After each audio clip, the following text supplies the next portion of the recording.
नमस्कार, मेरा नाम है सुरेंद्र कुमार और आप सभी का दक्षिणा क्लासरूम में बहुत बहुत स्वागत।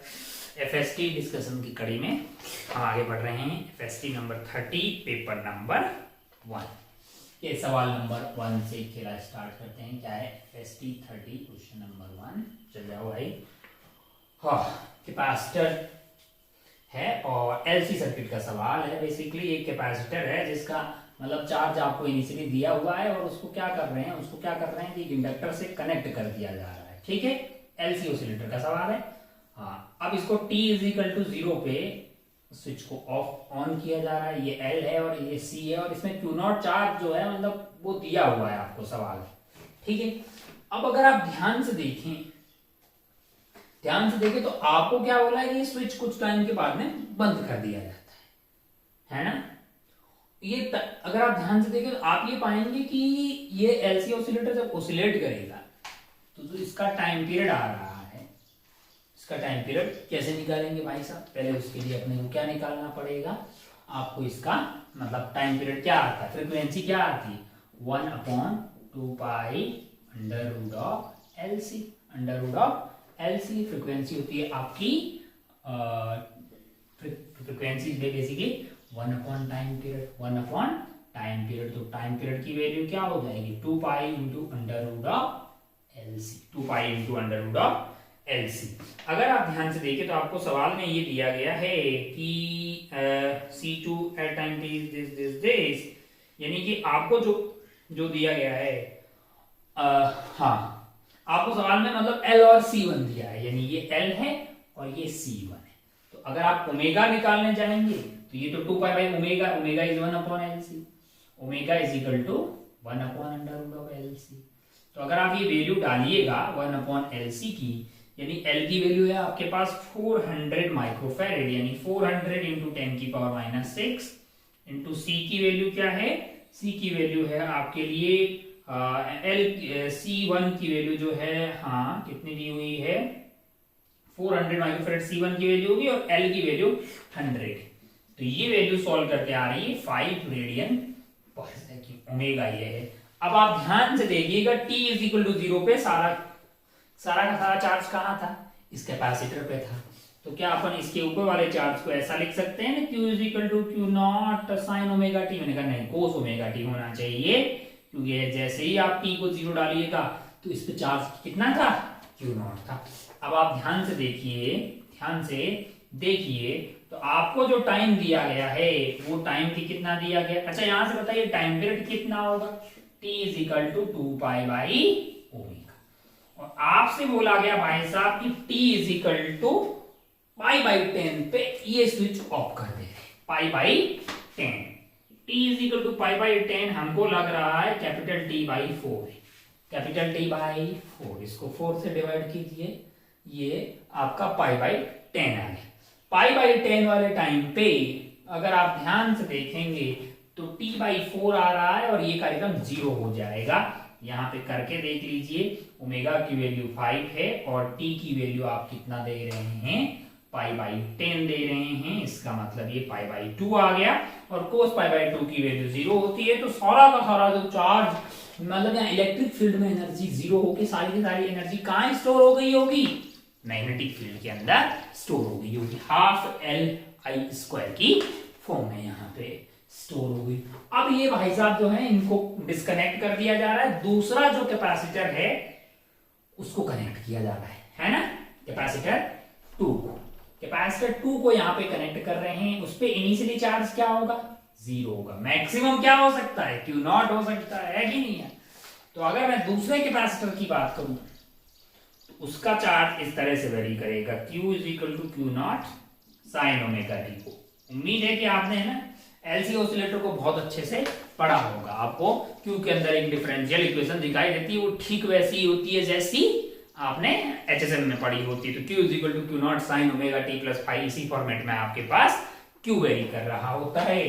तो अगर आप ध्यान से देखें तो यहाँ भाई साहब आपसे बोल रहा है कि 36% जो है एनर्जी स्टोर्ड इन कैपेसिटर C2 जो है मतलब टाइम दे रहा है t is equal to 11n upon, ये बोल रहा है जब t is equal to 11n pi by 200 हो जाता है तब energy stored in C2 is 36% of the total energy available.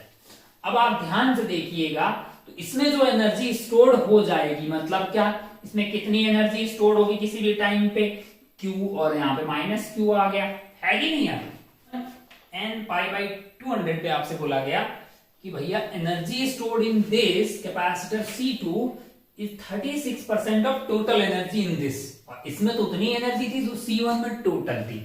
तो भाई साहब 36% ऑफ C1 में टोटल की कितनी थी, Q not square by 2C, that must be equal to Q square, ये कौन सा वाला C, C1, that is equal to Q square by 2C2। तो 2 से 2 यहाँ पे कट जाएगा और आपके पास जो Q की वैल्यू आ रही होगी ये तो आ जाएगा 3/5 and Q not into root of C2 by C1 जो कि है 100 और ये 400 तो 1/2, ये आ गया आपके पास 3/10 Q नॉट।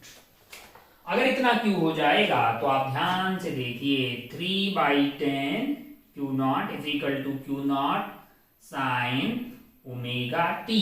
ओमेगा अब कितना हो जाएगा, ओमेगा नया वाला होगा भाई साहब 1/LC। L आपका कितना है, वही है, L तो वही है ना 100 है, और C की वैल्यू कितनी है 100 माइक्रोफैरेड है, 10 की पावर माइनस 6, C कौन सा वाला, C2 वाला। ओमेगा यहां से आ रहा है 10 रेडियन पर सेकेंड, ओमेगा आपके पास 10 आ रहा है। और अगर आप टाइम की देखेंगे, अगर आप टाइम को देखिएगा तो टाइम आपको निकालना है मतलब, तो अगर आप ध्यान से देखें Q नॉट से Q नॉट कट गया है और ये 3/10 की वैल्यू जो साइन में आती है वो साइन पाई बाई मतलब 3/10 इज 0.3, और सवाल में आपको दिया है कि इसकी वैल्यू साइन पाई बाई 10 है। तो sine pi by 10 is equal to sine 10t। यहां से अगर आप ध्यान से देखिए तो 10t is equal to pi by 10, so t is equal to pi by t is equal to pi by 100। ये वो वक्त है जब दूसरी बार स्विच ऑन किया गया। पहले ये घटना पहले कितने टाइम बाद में हुई थी भैया, पहले आपके पास था पाई बाई 10, फिर से टाइम आया पाई बाई 100, तो total time t is equal to 0 से कितना हो जाएगा, टोटल टाइम अगर आपको निकालना है वो तब होगा पाई बाई 10 प्लस पाई बाई 100। तो ये कितना आ गया आपके पास 11 पाई बाई 100, 11 पाई बाई 100। अब भाई साहब बोल रहे हैं 11 अपॉन 200, तो भाई 2 से मल्टीप्लाई कर लो, इसको लिख दीजिए 11 इंटू 2 इंटू पाई बाई 200। तो n की वैल्यू आपके लिए क्या आ गई, 2 आ गई, यहाँ पे आंसर आपका 2 हो जाएगा, है ना। तो एक आसान सवाल था, कोई बहुत ज्यादा टफ सवाल नहीं था। आइए आगे बढ़ते हैं, सवाल नंबर 2। उड़ जाओ तुरंत।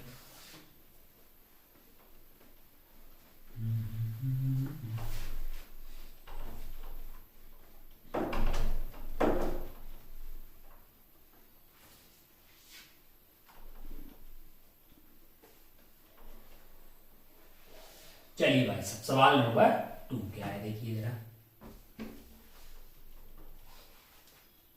सवाल number 2, a wire of still length this density this is clamped between two rigid support. Initial temperature of support is 100 and temperature of one of the support is suddenly dropped to 20 degree। ठीक है, अच्छा ठीक है। After the steady state has been reached, the fundamental frequency is this।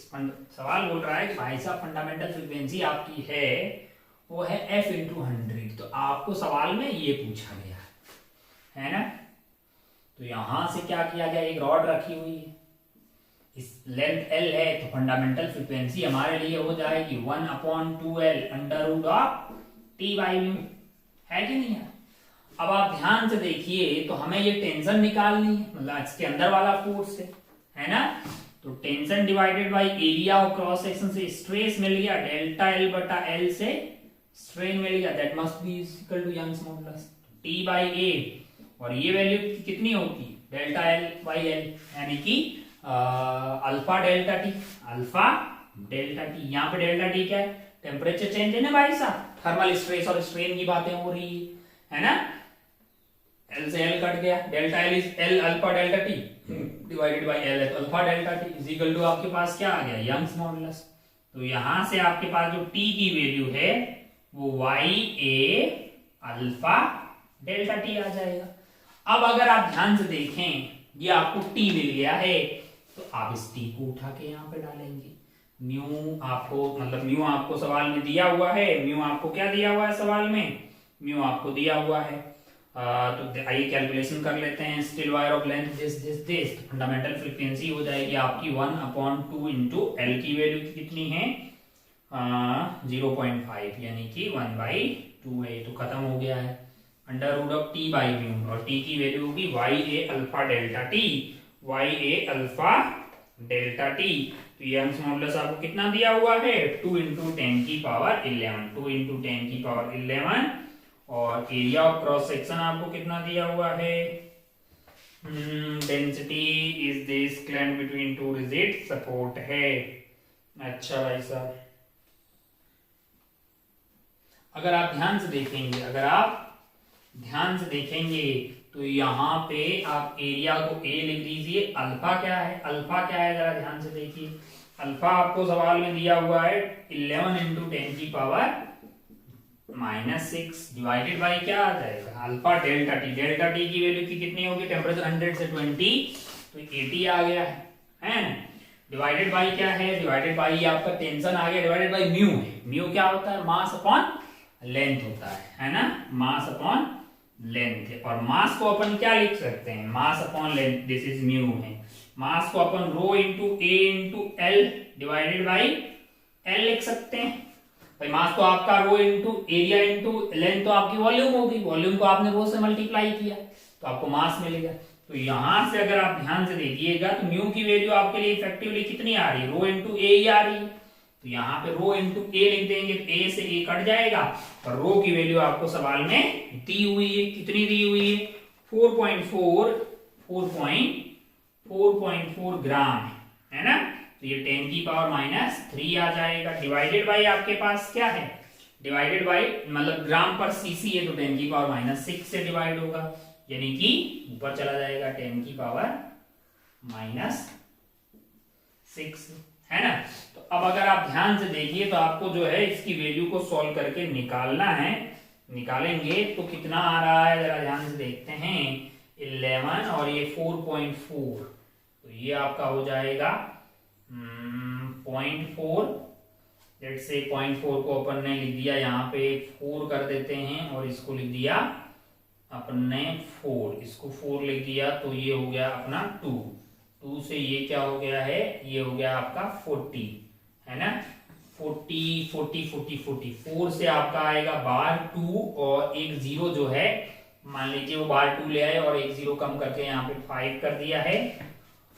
हाँ यहाँ पे 5 और यहाँ 4 तो बचा 1 और अंदर बचे 10, 10 की पावर यहाँ पे मतलब आपका -4 था और यहाँ -5 था तो यहाँ 1 बचा और उसने 1 ने इसको माइनस आपका कर दिया है, अच्छा 7 कर दिया है, 7 - 11 4 तो बाहर की तरफ आ गया 100। ओहो 200 आ गया है लाला 10 की पावर 4 का। तो आपका n की वैल्यू कितनी हो जाए, f की वैल्यू की कितनी हो जाएगी 2 हो जाएगा। अरे कैलकुलेशन ही तो करनी है लाला, जस्ट ये वैल्यू डाल दीजिए आपको आंसर आता हुआ दिखाई देगा। आइए आगे बढ़ते हैं सवाल नंबर 3 पे। सवाल नंबर 3 पे क्या है, सवाल नंबर 3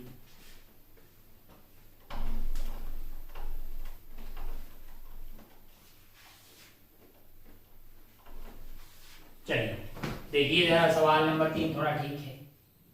क्या है, यहाँ पे एक सरफेस है, इसके ऊपर क्या रखा हुआ है, इस सरफेस के ऊपर टैप रखी हुई इस तरह का कुछ है और इसको फोल्ड किया जा रहा है। इसको क्या किया जा रहा है, ऐसे फोल्ड किया जा रहा है और ये वाले पॉइंट की रफ्तार की कितनी दी हुई है 4 सेंटीमीटर पर सेकेंड, 4 सेंटीमीटर पर सेकेंड इसकी रफ्तार दी हुई।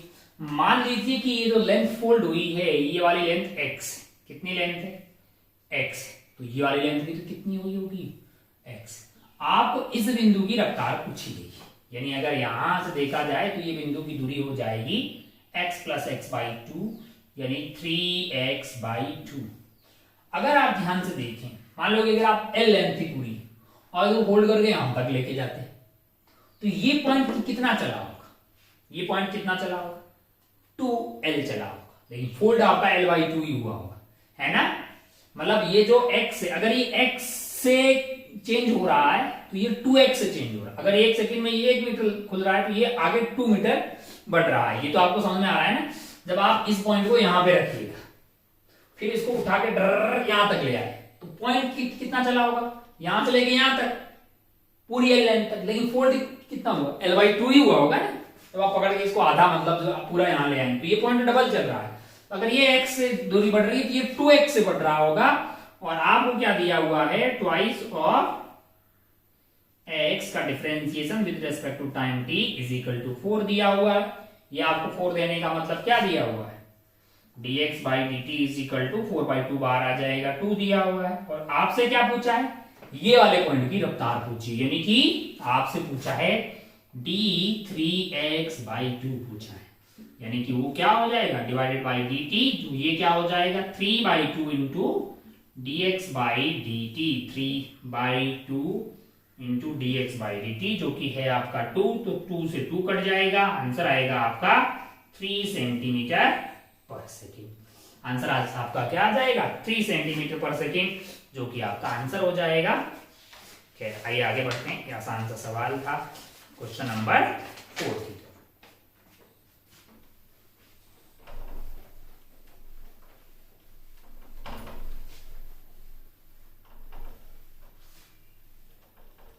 क्वेश्चन नंबर 4 में क्या है, यूनिफॉर्म सॉलिड स्फीयर। एक यूनिफॉर्म क्या है, सॉलिड स्फीयर, सॉलिड स्फीयर जिसकी ये सेंटर की रफ्तार कितनी v0 है और वो घूम कैसे रहा है, ω0 से। ये सॉलिड स्फीयर है, मास एम रेडियस r मान लेते हैं, कुछ भी बोल रहा है कि भाई साहब मतलब v0 इतना दिया हुआ है, m दिया हुआ है, r दिया हुआ है, m की वैल्यू 1 kg है, r की वैल्यू 1/2 मीटर है, 50 सेंटीमीटर, और v0 जो है 1 मीटर पर सेकंड है, ω0 आपसे पूछ रहा होगा और बोल रहा है कि जब रुकता है तो ओमेगा और v दोनों 0 हो जाते हैं। मतलब यहाँ पे v भी 0 हो जाएगा और ओमेगा भी 0 हो जाएगा। तो अगर आप ध्यान से देखें तो इस पॉइंट के अबाउट अपन Li equal to L final लगा सकते हैं, क्योंकि mg यहीं से पास हो रहा है, नॉर्मल यहीं से पास हो रहा है, फ्रिक्शन यहीं से पास हो रहा है, तो कोई एक्सटर्नल टॉर्क आ ही नहीं रहा।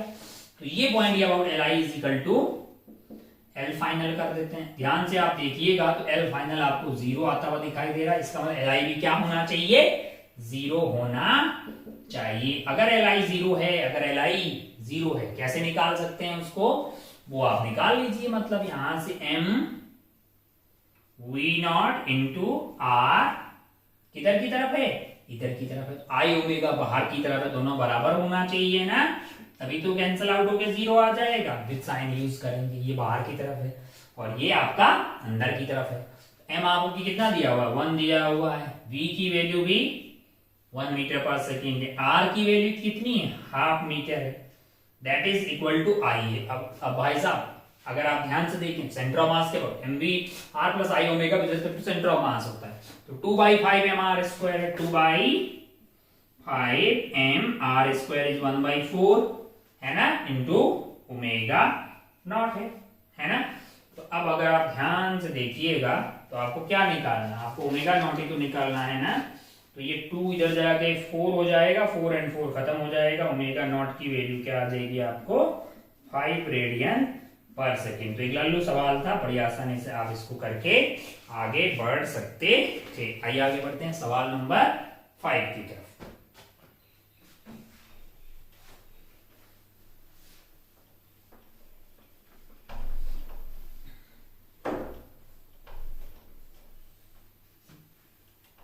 सवाल नंबर 5 क्या है, सवाल नंबर 5 जरा ध्यान से देखिए। 5 में क्या है कि एक चेन है, इसको ऐसे रखा हुआ है, पहले x 0 था तो हालचाल ऐसा था कि ये जो पूरी L लेंथ की चेन है, ये L लेंथ की चेन जो है वो इधर थी ऊपर ऐसे टक टक टक टक टक टक टक टक टक, और ये एंगल आपको 30 डिग्री दिया हुआ है ना भाई साहब। L लेंथ की चेन ऊपर थी तो ये वाला सेंटर ऑफ मास इसका कहाँ होगा, L/2 पे होगा, मतलब यहां से, और इसको मैंने रेफरेंस लेवल ले लिया है ना। पोटेंशियल एनर्जी यहाँ की 0 ले ली। मुझे वर्क डन पूछा गया, मैं ui माइनस यू फाइनल करूंगा, तो मैंने ui निकालने की कोशिश करी। तो u इनिशियल हो जाएगा मेरे लिए m g h, और h क्या होगी, ये वाली हाइट होगी, l/2 l/4 हो जाएगा इतना। अब u फाइनल क्या होगा जरा ध्यान से देखिए, वो क्या रहा है, नीचे कितनी आ रही है भाई साहब, half of the length is नीचे, यानी आधी लेंथ जो है वो इसकी यहां आ गई है, और आधी लेंथ जो है इसकी वो यहाँ पे, यानी l/2 यहाँ पे। अब सेंटर ऑफ मास आपका कहाँ होगा, इसके सेंटर में होगा। ये वाली दूरी कितनी होगी, l/4 हो गई है। ये वाली दूरी की कितनी होगी, मैंने कहा l/2 होगी। इसका सेंटर ऑफ मास कहाँ होगा, यहाँ होगा। तो अगर पोटेंशियल एनर्जी की बात करें आप इसकी, तो रेफरेंस लेवल के ऊपर कौन है भाई साहब, अच्छा आधा पार्ट है भैया, इसका मास m/2 होगा, इसका मास भी m/2 होगा। तो m/2 GH, h क्या होगा, मैंने कहा l/4 इंटू साइन 30 डिग्री, यानी l/8 माइनस, अब माइनस किस बात के लिए, कि रेफरेंस लेवल से नीचे की जो एनर्जी है उसको लिख रहे हैं अपन, वो हो जाएगी आपकी mgh,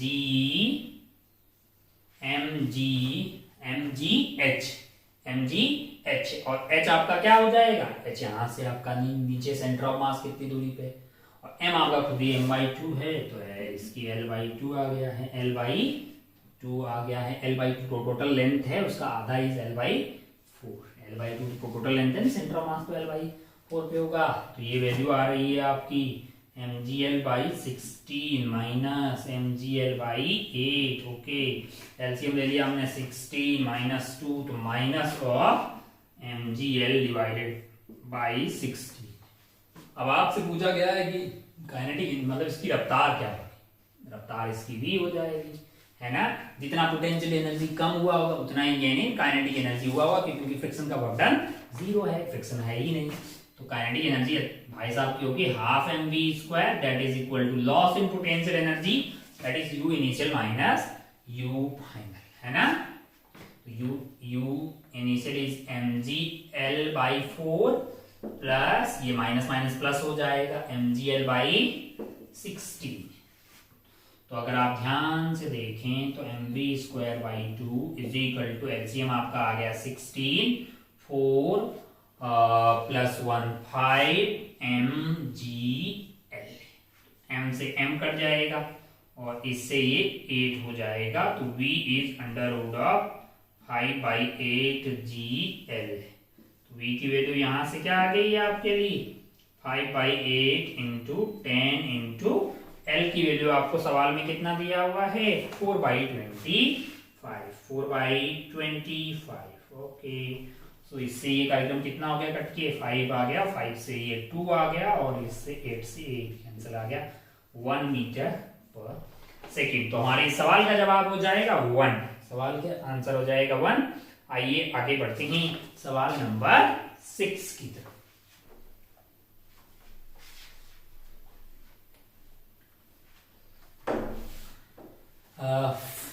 आगे बढ़ते हैं 5 के बाद नेक्स्ट क्वेश्चन है 6 बहुत ही लल्लू पल्लू किस्म का सवाल है, पहले फोटो बना लेते हैं।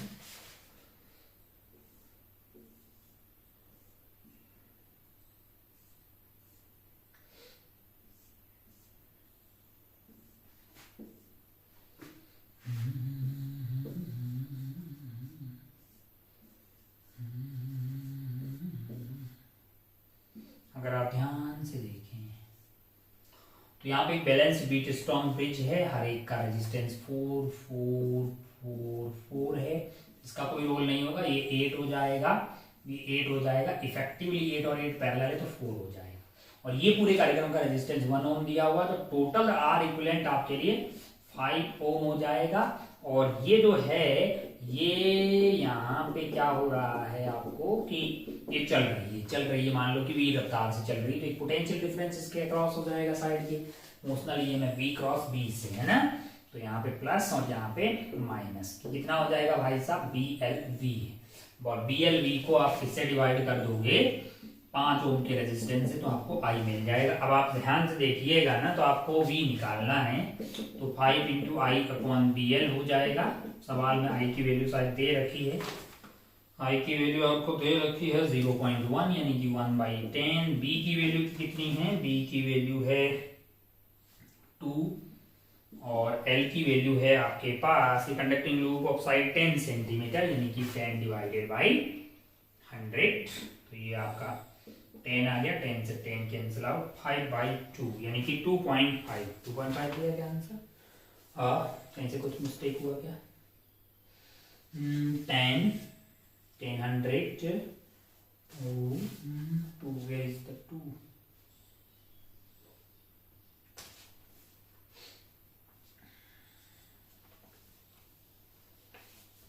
I is 0.1 5 into I upon 0.1 divided by B LV. B is 2 into L is 0.1 which is 5/2, 2.5 na. So what we have to calculate in this question? Okay, if the speed is k into 5/2, okay, 5/2 and which is equal to k/2, value of k is equal to 5. खत्म, Tata, bye bye. बहुत ही सस्ता सवाल, कुछ भी नहीं था इसमें। आइए आगे बढ़ते हैं 7 वाले सवाल पे। ये बहुत ही सस्ता सवाल था, इमोशनल ये में आपका।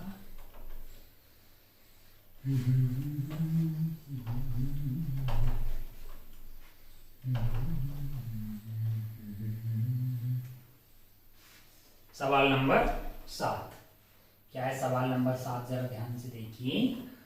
Electrons are used to produce interference pattern of YDAC है। तो इलेक्ट्रॉन जो है वो वेव की तरह बिहेव कर सकता है अगर इसका लेमडा इसकी साइज के कंपेरेबल आए तो, है कि नहीं है? और फ्रिंज विड्थ कितनी होती है? Beta is equal to lambda D by D. तो बहुत ही रद्दी सा सवाल है, बहुत ही आसान सा है। फर्स्ट आप पढ़िएगा, applying accelerating voltage between source and slit. Accelerating voltage जितना ज्यादा बढ़ाओगे उतनी ही काइनेटिक एनर्जी बढ़ जाएगी इलेक्ट्रॉन की। लेमडा आपका क्या होता है? h/p होता है। p को अपन 2m/ke लिख सकते हैं और ke आपकी e into v होगी। एक्सेलरेटिंग वोल्टेज बढ़ाइएगा तो p बढ़ जाएगा, लेमडा घट जाएगा, है ना? Will result in change in fringe width. मैंने कहा यस, लेमडा चेंज होगा तो बीटा नहीं चेंज हो जाएगा, बिल्कुल सही है। If the size of slit is increase, बोल रहा है कि भाई साहब स्लिट की साइज जो है, मतलब ये जो d है उसको आप इंक्रीज कर दे रहे हैं फ्यू सेंटीमीटर में। अब आप उसको सेंटीमीटर की साइज में ले आ रहे हैं और आपका इलेक्ट्रॉन की साइज कैसी है? वो तो बहुत ही स्मॉल है।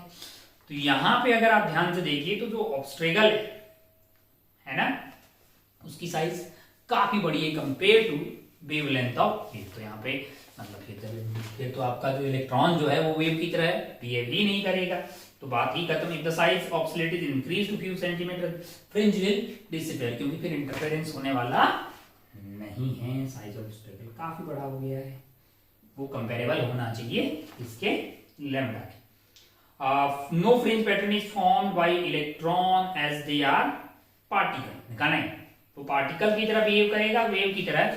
वो इस बात पे डिपेंड करता है कि जो उससे वेव बन रही है वो उसकी साइज के कंपेरेबल होगी तो आपको वेव दिखाई देगा, और अगर अलग हुई तो आपको पार्टिकल नेचर दिखाई देगी। दुनिया की हर एक चीज वेव भी है और पार्टिकल है, उसके जो एसोसिएटेड वेवलेंथ है उसकी साइज के साथ उसका क्या हालचाल है उस पर डिपेंड करता है। अगर कंपेरेबल है तो वेव दिखाई देगा।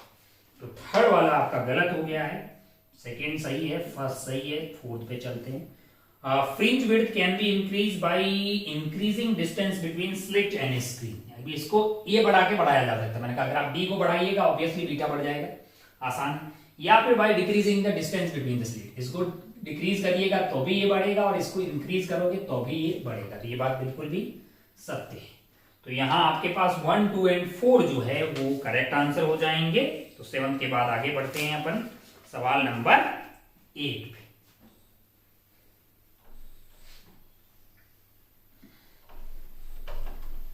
क्या है सवाल नंबर 8? जरा ध्यान से देखिए। सवाल नंबर 8 में कार्यक्रम कुछ ऐसा है। यहां पे आपके पास P है और यहां आपके पास Q है। भाई साहब दोनों जगह सेम करंट जाएगा, इसमें कोई लाज शर्म वाली बात नहीं है, सीरीज में है दोनों। और अगर I सेम होगा तो I को अपन क्या लिख सकते हैं? NeAVD, है कि नहीं? है ना? एन जो है वो मटेरियल पे डिपेंड करता है, मतलब number of free electron per unit volume, अलग अलग मटेरियल, जो भी मटेरियल सेम है तो सब जगह कांस्टेंट होगा। आई सेम रहता तो A1 V1 is equal to A2 V2 रहता। अगर यहाँ का एरिया ज्यादा है, यहाँ की ड्रिफ्ट वेलोसिटी कम होगी, और यहाँ का एरिया कम है तो यहाँ की ड्रिफ्ट वेलोसिटी ज्यादा होगी। I बाई A कर दे तो J मिल जाएगा, J आपके पास हो जाएगा NE VD, जिसको अपन ये भी लिख सकते हैं, drift velocity is directly proportional to electric field, is mu into E, mu is mobility, so NE mu E। J आपका क्या है I बाई A है ना, तो I दोनों में सेम है, तो I divided by area at P divided by, अगर आप ध्यान से देखिएगा I सेम है तो ये J एट A आ गया, और J एट Q क्या हो जाएगा P हो गया, और J एट Q क्या हो जाएगा I divided by area at Q। तो J कौन सा ज्यादा हुआ है आपके पास, जहां एरिया कम होगा, यानी J at Q is greater than J at P, है ना लाला, है ना। जहां J ज्यादा होगा, जहां पे J ज्यादा होगा वहां पे E भी ज्यादा होगा, है कि नहीं, मोबिलिटी तो सेम ही है, N सेम है E सेम।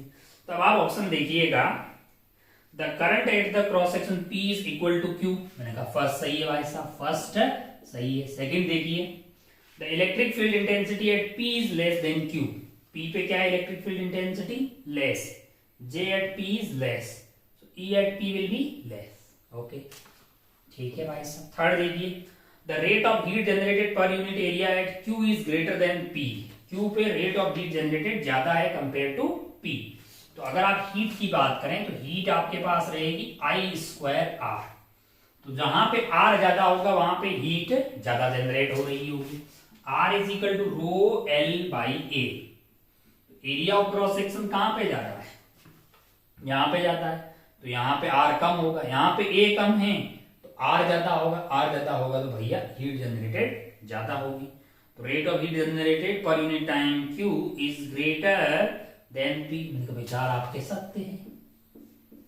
4 वो बोल रहा है number of electron crossing per unit area at P is less than Q per unit area, मतलब वहीं से पर यूनिट टाइम से I बाई A वही J का ही आइडिया दे रहा होगा, J at Q is greater than P is less than Q है, तो हाँ ठीक ही तो है, Q पे ज्यादा आ रहा है P पे कम आ रहा है, 4 भी सही हो गया आपके लिए। तो इस तरह से आपका जो है ये वाला सवाल कौन सा है, 8th वाला पूरी तरह से सही हो गया है। आइए आगे बढ़ते हैं सवाल नंबर 9 की तरफ।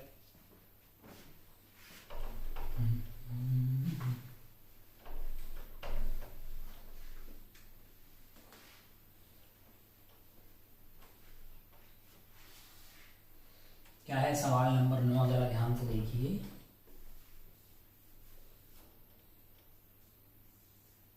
सवाल नंबर 9 है, electron moving with kinetic energy 0.9 times of kinetic energy of electron in ground state, मतलब कितनी एनर्जी है 0.9 टाइम ऑफ इलेक्ट्रॉन की एनर्जी कहां पे, ग्राउंड स्टेट वाला इलेक्ट्रॉन किसका, of hydrogen atom 13.6 Z square by N square, Z की value 1 N की वैल्यू, तो ये माइन 13.6 इलेक्ट्रॉन वोल्ट का 0.9 से मल्टीप्लाई करिएगा तो ये वैल्यू कितनी आ रही है, ये आ रही है आपके पास 12.24 इलेक्ट्रॉन वोल्ट, है ना।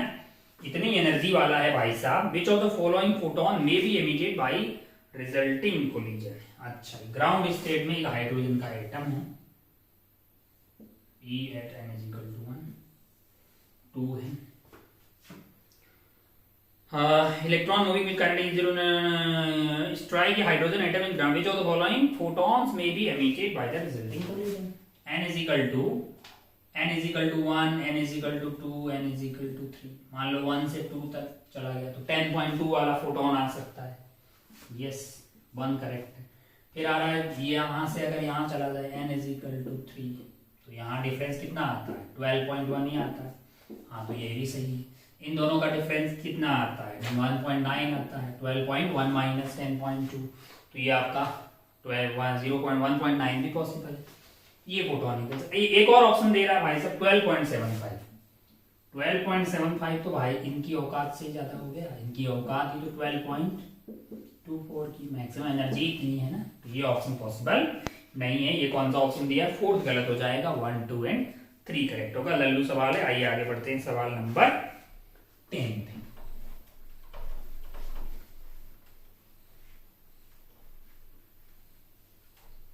देखिए क्या है सवाल नंबर 10। सवाल नंबर 10 में एक कंपोजिट रॉड, एक रॉड है भाई साहब, है ना, ऐसी रॉड है, ऐसे मोटी, उसके आगे लगी हुई है एक पतली रॉड, ठीक है। इसका क्रॉस सेक्शन एरिया है 2a और इसका क्रॉस सेक्शन एरिया है 4a और यहां पे लगाया जा रहा है फोर्स, और ये बनी हुई है आपकी कॉपर की और ये बनी हुई है स्टील की, और दोनों हैं सीरीज में यहाँ पे।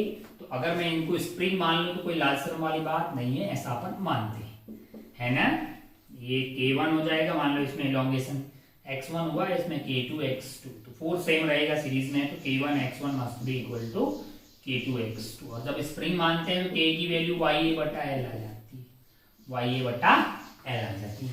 तो अब अगर आप ध्यान से देखिएगा तो आपको क्या पूछा गया है, रेशियो पूछा है एक्सटेंशन का, तो निकाल लीजिए भाई।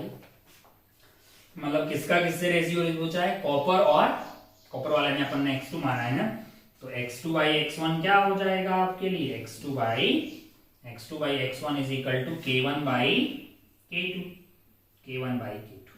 तो अब अगर आप ध्यान से देखें तो K1 इज बेसिक K, अच्छा K कहां से आएगा, YA बटा L से आ जाएगा, Y1 हमने 1 किसको माना है, स्टील वाले, Y of steel, area of steel divided by length of steel divided by आपके पास क्या हो जाएगा, copper, area of copper, length of copper.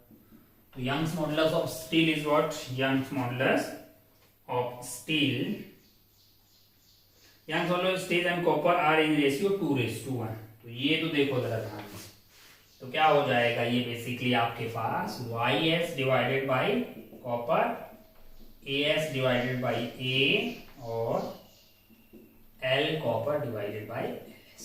तो ये तो आपको 2:1 दिया हुआ है। एरिया आपको स्टील का 4 और इसका 2A है, तो 4/2 इज 2:1, ये भी हो गया है।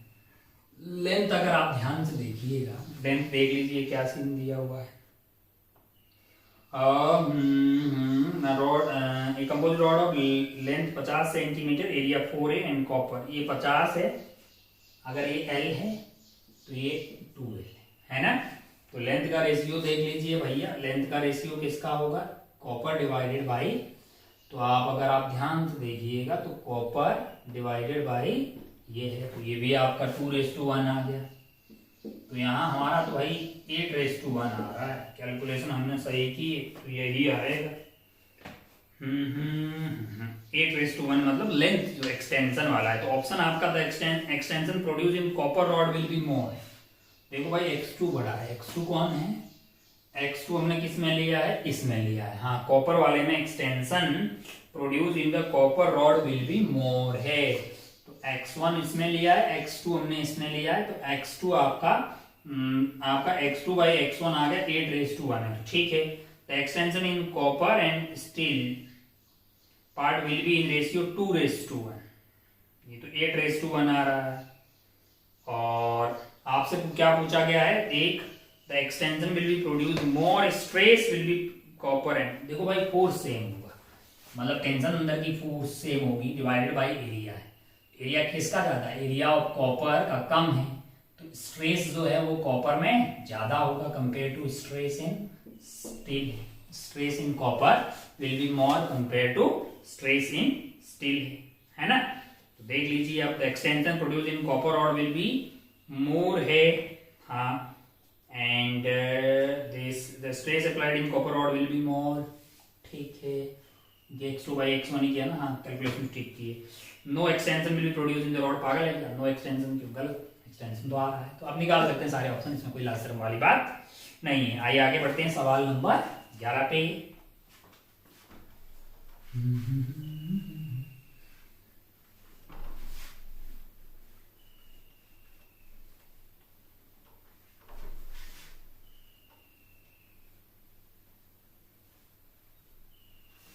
सवाल नंबर 11 क्या है, सवाल नंबर 11,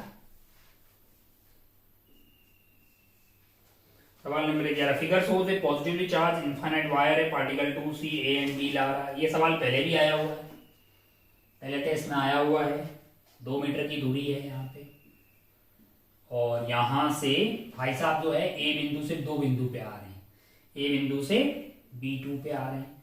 काइनेटिक एनर्जी चेंज नहीं हो रही है, तो work done by electrostatics force आएगा plus work done by external agent आएगा, एक्सटर्नल दोनों का work done equal to change in kinetic energy that is 0 minus 0। अब आप यहां से यहां तक आ रहे हैं, है ना, अगर आप यहां से यहां तक आ रहे हैं तो work done by electrostatic force तो पाथ पे डिपेंड ही नहीं करता। आप यहां से यहां तक आ जाइए, नेगेटिव वर्क डन आएगा, क्या आएगा, नेगेटिव वर्क डन आएगा, क्योंकि वो इधर लग रहा है, पॉजिटिवली चार्ज है ना, तो ऐसे लग रहा होगा इलेक्ट्रिक फील्ड, आप इधर आ रहे होंगे, आप आर दूरी पे चले जाएं, यहाँ पे एलिमेंट ले लें, इलेक्ट्रिक फील्ड आपका क्या है, के lambda by D sine theta 1 plus sine theta 2 आता है, 2 के लेमडा बाई डी आर आ जाएगा इंटू डी आर आ जाएगा, और मतलब फोर्स निकालना है, चार्ज आपका क्यू से मल्टीप्लाई कर दो, है ना, और इंटीग्रेट कर दो कहाँ से कहाँ तक, 1 से लेके 2 तक, तो आपके पास क्या आ गया यहाँ पे, अगर आप ध्यान से देखेंगे तो Q आ गया into 2 K is 1/4 pi epsilon not, इसका 1/ln(r) और ये ln2 हो गया। जस्ट पहले आया हुआ है इसलिए जल्दी जल्दी बताया गया है। Q की वैल्यू आपको अगर सवाल में देखा जाए, Q की वैल्यू आपको सवाल में दी हुई है, कितनी दी हुई है भैया, Q की वैल्यू दी हुई है और लेमडा लेमडा है, तो आपको सवाल में Q की वैल्यू 2 दी हुई है, तो ये 2 इंटू 2 इंटू लेमडा आपको कितना दिया हुआ है, 4 pi epsilon not divided by 4 pi epsilon not ln2 है, तो ये 4 ln2 आएगा, लेकिन भाई साहब ये इधर लग रहा है और आपका डिस्प्लेसमेंट इधर आ रहा है, तो नेगेटिव वर्क डन आएगा, क्या आएगा, negative, -4 ln2 is work done by electric force है, और जो कि सेकंड ऑप्शन में दिखाई देगा, और इतना ही एक्सटर्नल पॉजिटिव में करेगा, जो फर्स्ट में दिखाई दे रहा, तभी तो सम आपका क्या आ जाएगा, 0 आ जाएगा। फोर्थ वाला गलत हो गया है, मतलब थर्ड वाला गलत हो गया, फर्स्ट सेकंड सही है, फर्स्ट सही है, सेकंड सही हो गया, थर्ड आपका गलत हो गया है। और फिर देखो जरा ध्यान से यहाँ पे work done by electrostatic force आ गया आपका -4 ln2 that is equal to U initial minus U final, work done by conservative force is what, U initial minus U final, तो उसको Q into V initial minus V final, V initial कहाँ थे, A पे थे, finally पहुंचे कहाँ, B पे, तो ये तो कट गया आपका, तो VA माइनस VB is equal to -2 ln2, obviously A वाला पॉइंट ज्यादा दूर है और इलेक्ट्रिक फील्ड इसकी तरफ आ रहा है, पॉजिटिव है ना, सॉरी पॉजिटिव दूर की तरफ जा रहा है, तो पोटेंशियल कहाँ ज्यादा होना चाहिए आपके लिए, पोटेंशियल जो है मतलब आपको सवाल में मतलब जो है ऑप्शन देखिए क्या है, VA माइनस VB नेगेटिव आना चाहिए, लेकिन आपके ऑप्शन में क्या दिया हुआ, 2 ln2 दिया हुआ है कि नहीं है ना, बहुत बढ़िया, बहुत शानदार। अब अगर आप ध्यान से देखिएगा, अब अगर आप ध्यान से देखिए तो अगले सवाल पे बढ़ते हैं अपन।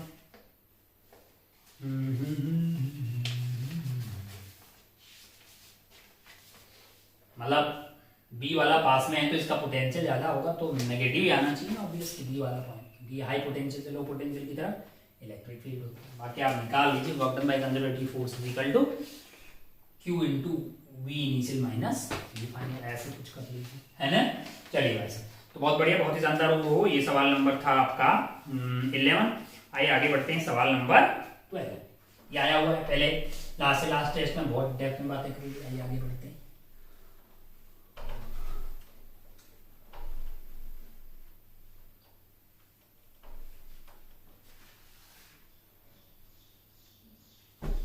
सवाल नंबर 12, सवाल number, a beam of light parallel to the main optical axis falls on a converging lens.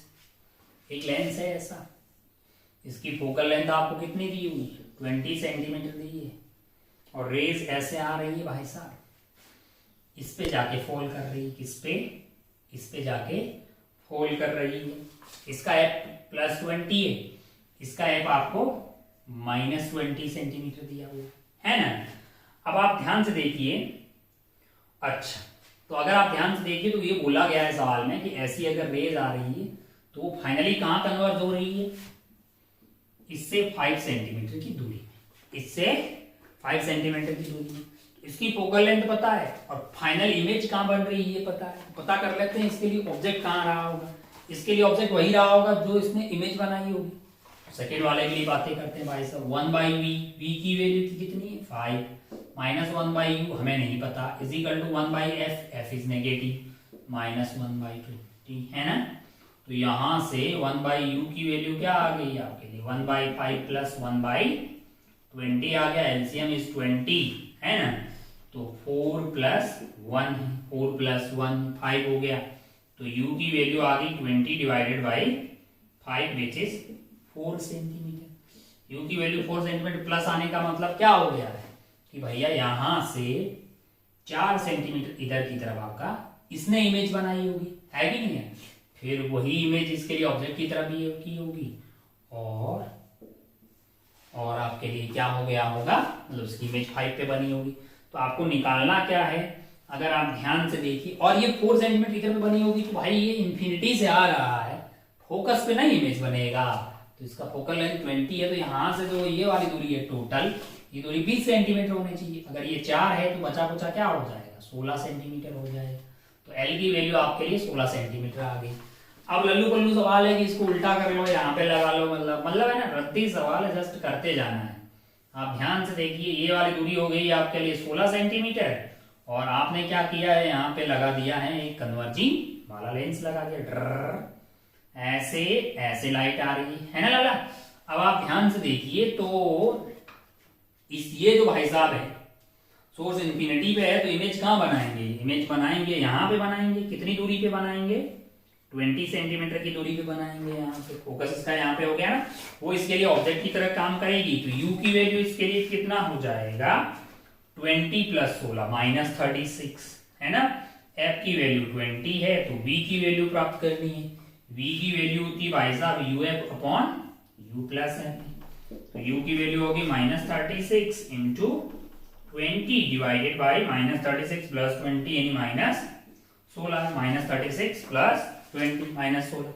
अब आपका माइनस से माइनस यहाँ पे कट जाएगा और ये वैल्यू कितनी आ रही है 4 और ये वाली 5 आ गई, 936 9 45 आ रहा है भाई साहब। p का मतलब प्लस 45 का मतलब क्या हो गया, यहाँ से कितनी दूरी पे इमेज बनेगी, यहाँ बनेगी 45 पे।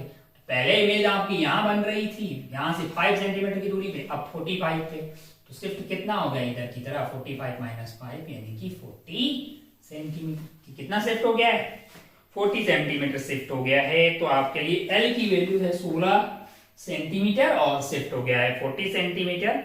Value of L is 16, the value of L is 80/3। गलत हो गया है, पॉइंट ए इज, अगर इंटरचेंज करेंगे तो वो इधर की तरफ शिफ्ट हो जाएगा। 40 तो आपका 1 और 3 सही हो जाएगा। आइए आगे बढ़ते हैं सवाल नंबर 3 की तरफ, 13 की तरफ।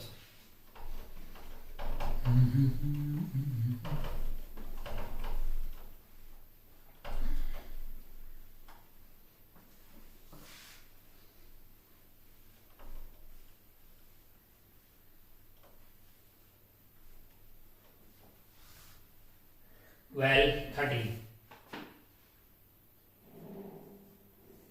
क्या है सवाल नंबर 13। ए दिया हुआ है आपको, बी दिया हुआ है।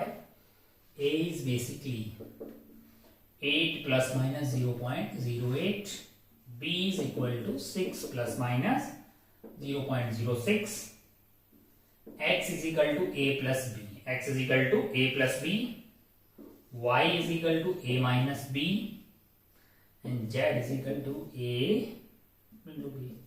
ओहो परसेंटेज एरर निकालनी x y and z। भाई a प्लस बी क्या होगा 8 और 14 और एरर ऐड हो जाती है अगर आपको याद हो तो, है ना। तो ये आपका हो जाएगा 0.14।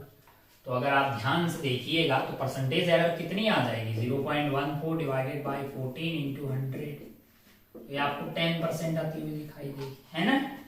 यही निकालना है, परसेंटेज एरर ही तो निकालनी।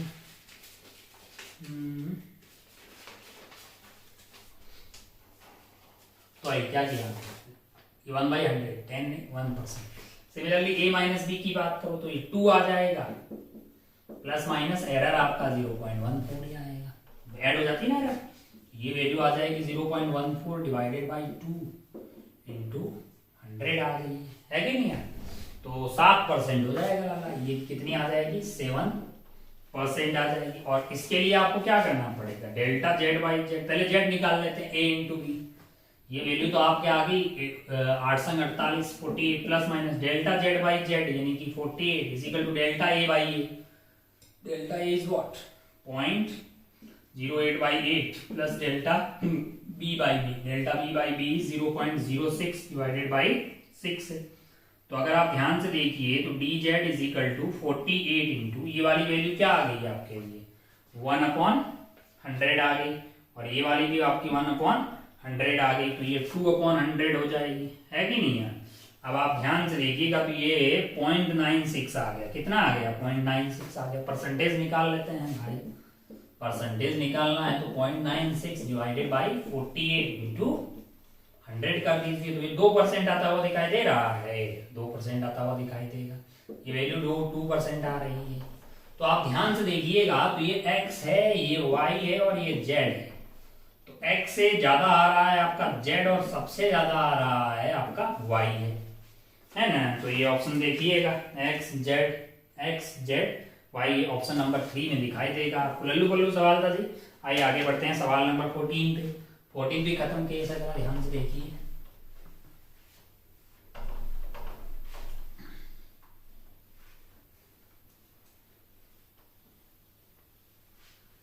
सवाल नंबर 14 क्या है? सवाल नंबर 14 जरा ध्यान से देखिए। सवाल नंबर 14 में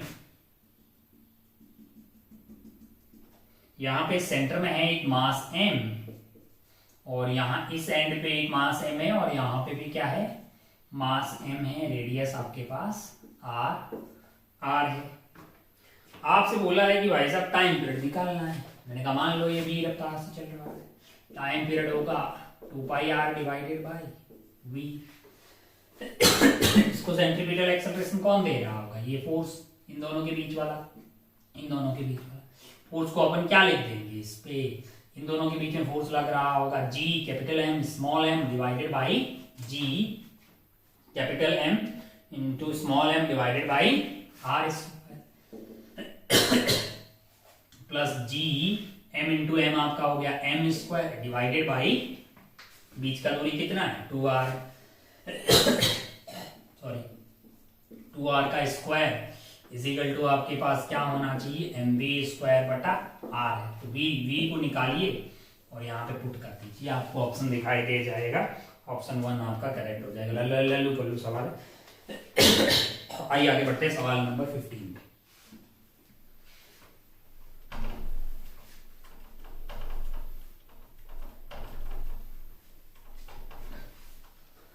के बाद आगे बढ़ते हैं सवाल नंबर 15 पे। क्या है सवाल number 15? 1 mole of mono atomic gas है, एन की वैल्यू 1 है, एफ की वैल्यू 3 है। थर्मोडायनेमिक प्रोसेस है ए से B shown in the PV diagram during the maximum temperature will occur when the gas volume will। देखो ऐसा है, ग्राफ दिया हुआ है आपको यहाँ पे, और ये बिंदु ए है और ये बिंदु क्या है? बी है। अगर आप ध्यान से देखिए ये P एक्सिस है और ये वाली एक्सिस क्या है? V एक्सिस है। यहाँ पे प्रेशर P0 है, यहाँ पे प्रेशर कितना हो गया? 2P0, यहाँ पे V0 और यहाँ पे 2V0। अब आपको बोला है कि इस एडी प्रोसेस के दौरान मैक्सिमम टेम्परेचर कब हुआ? तो पहले इक्वेशन लिख दीजिए आप किसकी? ये वाले पाथ की। इक्वेशन क्या होगी अगर आप ध्यान से देखें तो y is equal to M X plus Y is equal to M X plus C. Y axis पे कौन है? P है। m की वैल्यू अगर आप ध्यान से देखें यहाँ से लिखी भी जा सकती है, नेगेटिव में होगी, ये P0 हो जाएगा और ये P0 हो जाएगा, यानी minus of P0 by B0 into V आ जाएगा प्लस सी। अगर आप ध्यान से देखें जैसे मान लो कि भाई C निकालना है तो आप वैल्यू पुट करके देख लीजिए। जब आपकी वैल्यू 2V0 होगी प्रेशर P0 होना चाहिए। P0 is equal to P0 X by V0 minus का, और V की वैल्यू क्या डाल दी अपन 2V0 प्लस C। V0 से V0 कट जाएगा तो C की वैल्यू आपके लिए कितनी आ रही है? यहाँ से 3P0 आ जाएगी। C की वैल्यू आपके लिए कितनी आ जाएगी? पी नॉट आ जाएगी। तो अब आप ध्यान से देखिएगा तो इक्वेशन आपके पास आ गई है, P is equal to minus of P not V not divided by V plus 3 P not. बाकी P V is equal to nRT जिंदाबाद है 1R इंटू टी। आपको क्या निकालना है, अगर आप इस P वाली वैल्यू को यानी कि minus of P not V plus 3 P naught into V is equal to RT आ जाएगा। आएगा कि नहीं आएगा? आएगा भाई साहब। तो पूरा कार्यक्रम जो है V और T में आ गया है। आपसे ये पूछा है कि मैक्सिमम टेम्परेचर निकालना है, तो टेम्परेचर इज फंक्शन ऑफ, आपको V आता हुआ दिखाई दे रहा है, दिखाई दे रहा है। तो क्या करिएगा, इसको आप डिफरेंशिएट कर दीजिए, इसको आप डिफरेंशिएट कर दीजिए, यानी ये वाली वैल्यू है आपकी V naught into V square plus 3 P not V naught is equal to RT है। तो dt बाई dv को क्या कर देंगे, 0 कर देंगे। तो इसको आप 0, ये वैल्यू क्या आ जाएगी 2 P not V divided by V naught आएगा, और ये आएगी plus 3 P naught is equal to 0। तो अगर आपको इक्वेट करना है तो इसको 3 पी नॉट के इक्वेट कर देंगे, पी नॉट से पी नॉट कट जाएगा, वी की वैल्यू आ जाएगी आपकी 3/2 वी नॉट। वी की वैल्यू क्या आ जाएगी 3/2 वी नॉट, जो कि आपको ऑप्शन 3 में दिखाई देगी। आप इसको टिक करके आगे बढ़ सकते थे, है ना। रत्ती सवाल है, इसमें कोई बहुत तगड़ी कुछ है ही नहीं। आइए आगे बढ़ते हैं सवाल नंबर 16। सवाल नंबर 16, अगर आप ध्यान, हमको लग रहा है कौन पेपर बना रहा भाई, ये रिपीट सा होता हुआ दिखाई दे रहा है। ये हमने किसी पुराने FST में सेम सवाल को किया है ना। ध्यान से देखिएगा सवाल नंबर 16। सवाल नंबर 16 अगर आप ध्यान से देखिएगा तो आप यहाँ पाएंगे, यहाँ एक प्लेट है, यहाँ एक प्लेट है, यहाँ एक प्लेट, दोनों के बीच का फासला आपको d दिया हुआ है। हमने ये वाले को y मान लिया, तो ये वाला क्या हो जाएगा d माइनस वाई हो जाएगा। अब आप इस प्लेट को अगर B से खींचेंगे तो भैया विस्केस फोर्स इधर और इधर लगेगा। टोटल विस्केस फोर्स की बात करेंगे, विस्केस फोर्स होता है ईटा A dV बाई dz। तो ऊपर वाले का ईटा, आपको ईटा दिया हुआ है, एरिया A है, dV is v minus 0 divided by dz is y। Similarly नीचे बात करेंगे तो ईटा की वैल्यू कितनी दी हुई है भैया, 4 ईटा दी हुई है, और एरिया A है v माइनस 0, यानी कि ये 0 और ये v डिवाइडेड बाई लेंथ आपकी d माइनस वाई है। तो आपका विस्केस फोर्स तो नेट आएगा, that is function of y। अगर आपको इसकी मैक्स, आपको क्या चाहिए मिनिमम फोर्स चाहिए, मतलब ये जितना ये वाला विस्केस फोर्स आएगा ना उतना ही ये F होगा, ताकि आप स्लोली इसको खींच पाइएगा। तो इसकी मिनिमम वैल्यू निकालनी होगी। तो ये जो dF बाई dy है, इसको इक्वल टू 0 कर रहे हैं लाला, तो y की वैल्यू d/3 आ गई। यही आपका d1 है, d1 की वैल्यू d/3 आ जाएगी। तो d2 जो है ना वो लाला d माइनस d/3 यानी कि 2d/3 आ जाएगा। आपको d2/d1 पूछा है, तो 2d/3 2/1 आ जाएगा, जो कि ऑप्शन 2 में। ये सवाल पहले भी आया हुआ है, तो आप बड़ी आसानी से इसको सॉल्व करके आगे बढ़ सकते थे। अब d2/d2 आ गया ना, वेरी गुड। आइए आगे बढ़ते हैं सवाल नंबर 17 पे। सवाल नंबर 17 एंड 18, देन खेला खत्म हो जाएगा। इसको उड़ाते हैं, ध्यान से देखिए।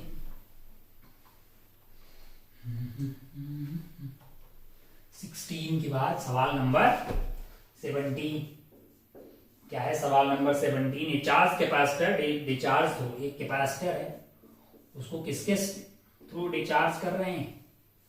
एक रेजिस्टर के थ्रू उसको डिचार्ज किया जा रहा है, ठीक है। तो रेजिस्टेंस टाइम कांस्टेंट आपको टाउ दिया हुआ है, टाउ की वैल्यू अपन जानते हैं कि RC हो जाएगा। The two are now connected AC source है। अच्छा, इनको AC सोर्स से कनेक्ट कर दिया, बहुत बढ़िया। फ्रीक्वेंसी जो है ओमेगा इज 1/टाउ, यानी कि 1/RC हो जाएगी। अब बता रहा है कि इम्पीडेंस क्या होगा। अरे भाई इम्पीडेंस क्या होगा, R² प्लस XC का स्क्वायर होता है। XC होती 1/ωc, 1/ωc का स्क्वायर। तो ध्यान से देखिएगा, ये R² प्लस 1/ओमेगा की वैल्यू अगर आप ध्यान से देखिएगा, 1/टाउ यानी कि RC दिया हुआ, 1/RC दिया हुआ, तो RC ऊपर चला जाएगा डिवाइडेड बाई C है ना। तो C से C कट गया है। हमको तो लगता है कि √2 टाइम ऑफ R आ गया। अबे R² plus R² 2R², √2 time of R, जो कि ऑप्शन नंबर 3 में दिखाई देगा। इससे सस्ता सवाल हो ही नहीं सकता।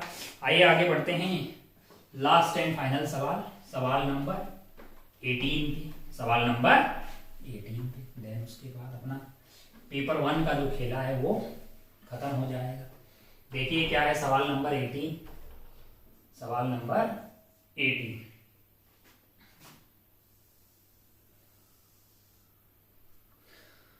यहाँ पे एक भाई साहब हैं जो कि हॉरिजॉन्टली जा रहे हैं, मतलब इनकी एक्सेलरेशन 0 है और रफ्तार v है। ये भाई साहब सर्कुलर कर रहे हैं इस बिंदु पे, इनकी रफ्तार v है।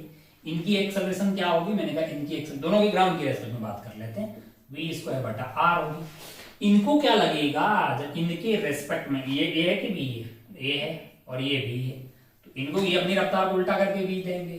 भाई a को क्या लगेगा कि इधर की तरफ क्या जा रहा है, 2v रफ्तार से जा रहा है। एक्सेलरेशन जो है इसकी खुद की क्या है, एक्सेलरेशन ऑफ a 0 है, acceleration of b with respect to a वही लगेगी जो ग्राउंड के रिस्पेक्ट में, यानी v स्क्वायर बटा r है। दोनों आपस में परपेंडिकुलर है क्या? हाँ, रेडियस ऑफ कर्वेचर निकालना जानते हैं। हाँ, बड़ा ही वैल्यू चीज तो होता था। Radius of curvature is v का स्क्वायर अपॉन एक्सेलरेशन v के परपेंडिकुलर वाली। ये किसको लगेगा ऐसा रेडियस ऑफ कर्वेचर? ग्राउंड के रेस्पेक्ट में तो आ रही है। ये a को क्या लगेगा, जरा ध्यान से देखिए, a को v कितना लगा होगा, 2v लगा होगा, तो 4v स्क्वायर आ जाएगा। परपेंडिकुलर वाला एक्सेलरेशन वही होगा जो ग्राउंड के रिस्पेक्ट में, क्योंकि भाई साहब की खुद की एक्सेलरेशन क्या है, 0 है, तो ये v स्क्वायर बटा r आ गया। r ऊपर चला गया, हमको तो 4r आता हुआ दिखाई दे रहा है। रेडियस ऑफ कर्वेचर क्या हो गया है, 4r यहाँ पे आता हुआ दिखाई दे रहा है, जो कि ऑप्शन नंबर 4 में अवेलेबल है ना। तो उम्मीद है कि मतलब जो है इस पेपर को आपने फोड़ा होगा, क्योंकि 3-4 सवाल, 2-3 सवाल तो रिपीट हो रहे थे, और बाकी जो सवाल है वो कोई बहुत ज्यादा डिफिकल्ट या आउट ऑफ बॉक्स वाला कोई सवाल था नहीं। अगर आप कैलकुलेशन अच्छे से करते तो आप बहुत अच्छा कर लेते। बाकी आप पेपर का एनालिसिस कीजिए, अपनी हेल्थ का बहुत बहुत ख्याल रखिए। मिलते हैं दोबारा पेपर 2 के डिस्कशन में। जय हिंद, जय भारत, टेक केयर, बाय।